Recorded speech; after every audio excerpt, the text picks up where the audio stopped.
उस दिन जब वो चला गया था, मैंने सोचा था मेरी दुनिया रुक जाएगी, पर दुनिया नहीं रुकी। बस मेरी चलने की रफ्तार बदल गई।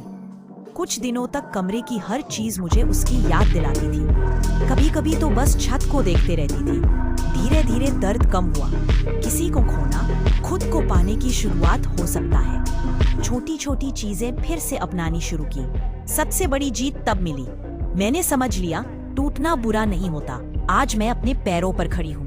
अब मुझे किसी के साथ पूरी होने की जरूरत नहीं। उसके जाने से मैं खाली नहीं हूँ, मैं खुद से भर गई। ब्रेकअप को महीनों बीत गए थे। अनाया अपनी दुनिया में वापस आ चुकी थी। शांत, संतुलित और खुद से प्यार करना सीख चुकी थी। इन्हीं दिनों उसकी जिंदगी में आयान आया। वो किसी फिल्म हीरो की तरह नहीं आया, बस एक साधारण सा दिन था। वो अनाया की खामोशी को सुना करता था। तुम बहुत सोचती हो, है ना? इतने समय बाद किसी ने उसे महसूस किया। हर मुलाकात हल्का सा सुकून देने वाली थी। उसके अंदर फिर से किसी को जगह बनाने की क्षमता लौट रही है। मैं भी कहीं भाग नहीं रहा। उसने पहली बार गरमाई महसूस की। वो खिलने लगी है। कभी कभी सही इंसान वही होता है। Welcome to my channel, everyone. If you enjoy this content, please like it. Your support means a lot to me. Don't forget to press the bell icon. Stay updated with my latest videos. I have amazing content coming your way.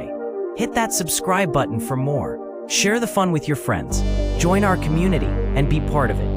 Mark your Anaya और अयान की कहानी एक नरम धूप की तरह है। अयान हर सुबह अनाया को मैसेज करता है, Have a gentle day. Anaya अपनी पसंदीदा किताबों के हिस्सों को सुनाती है। कभी कभी वे खामोश बैठते हैं, पर वो खामोशी शांति होती है। एक दिन बारिश हो रही थी। अनाया चाय पी रही थी। अयान ने कहा, तुम्हारे साथ कुछ भी मजबूरी नहीं लगता। अनाया ने उसकी तरफ देखा। उसके शब्दों ने उसे छुआ। अयान ने कहा, अगर तुम कभी गिरती हो, मैं तुम्हारे साथ हूँ।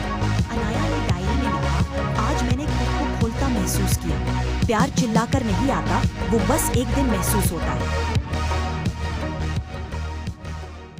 अनाया और अयान अब हफ्तों से एक दूसरे की दुनिया का हिस्सा बन चुके थे। ये रिश्ता किसी लेबल से शुरू नहीं हुआ था। ये शुरू हुआ था एक सुकून से। उस शाम अनाया बेहद थकी हुई थी। ऑफिस में मुश्किल दिन रहा था। बहुत सारे बदलाव, बहुत सारी बातें। घर पहुंचकर उसने किसी को मैसेज नहीं किया। कुछ देर बाद दरवाजा बजा। खोला तो सामने अयान खड़ा था, हाथ में 2 बातें। तुम्हें लगा होगा मुझे मैसेज नहीं करना चाहिए। दोनों कमरे में बैठे, सिर्फ एक तरह का शांत साथ।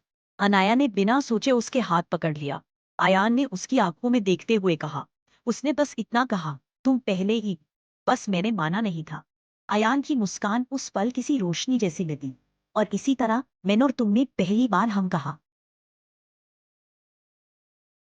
अनाया और अयान अब एक दूसरे की आदत बन चुके थे, पर रिश्ते को असल पहचान कभी कभी किसी बड़े वाक्य से नहीं मिलती। एक रात अनाया का दिन बेहद कठिन था।